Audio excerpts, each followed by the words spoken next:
जिंदगी के 3 हिस्से मैंने बयान किए। पहला हिस्सा बचपने का आलम है, जिसमें आदमी के पास शऊर नहीं होता है।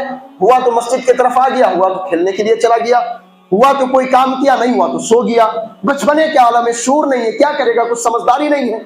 जो बीच का हिस्सा जवानी का है, ये समझदारी का भी हिस्सा है, ये शऊर का भी हिस्सा है, ये ताकत और कुव्वत का भी हिस्सा है, ये तवानाई का भी हिस्सा है, ये पावर का भी हिस्सा है। और ये बीच का जो हिस्सा है, यही इबादत करने की असल जिंदगी है, यही इबादत करने की असल जिंदगी है।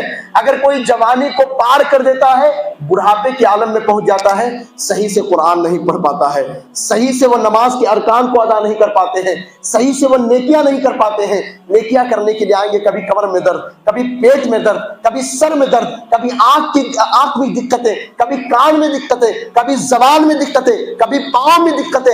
हजार है परेशानियों से जो बूढ़े होते हैं वो गुजर रहे होते हैं, और इन तमाम परेशानियों के बाइस वो इबादत को अच्छे से कर नहीं पाते हैं। जो करते हैं अल्लाह का फजल है, लेकिन बूढ़ों का आलम ये होता है कि वो इबादत अच्छे से कर नहीं पाते हैं। तो इबादत करेंगे कौन अच्छे से?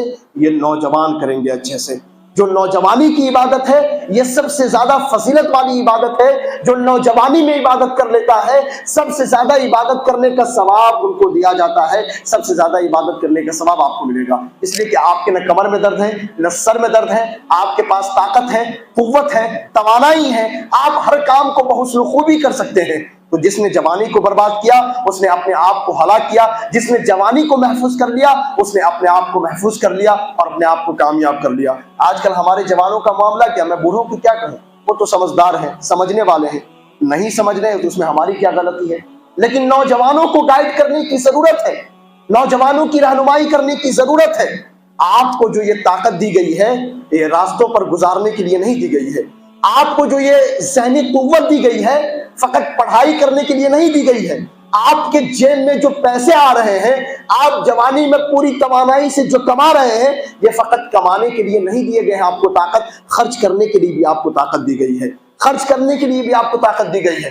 तो जवानी में अगर इबादत नहीं करेंगे तो आपका कोई पुरसाने हाल नहीं होगा। अब देखिए, बहुत सारे लोग ये समझते होंगे कि अरे भाई अभी जवान है, अभी क्या इबादत करना, अभी क्या कुछ करना, बाद में जब मौका आएगा, बाद में जब बातें बड़ी हो जाएगी, बाद में जब हम बूढ़े हो जाएंगे, तब मस्जिद के पकड़ेंगे। वो भी कोई पकड़ेंगे, सब नहीं पकड़ेंगे। आप मेरी बात को जहन में अच्छी तरह बिठा लीजिए, जहन में अच्छी तरह जगह दे दीजिए। नौजवानी को अगर आप महफूज कर लेंगे तो आपकी पूरी जिंदगी महफूज हो जाएगी। इसलिए कि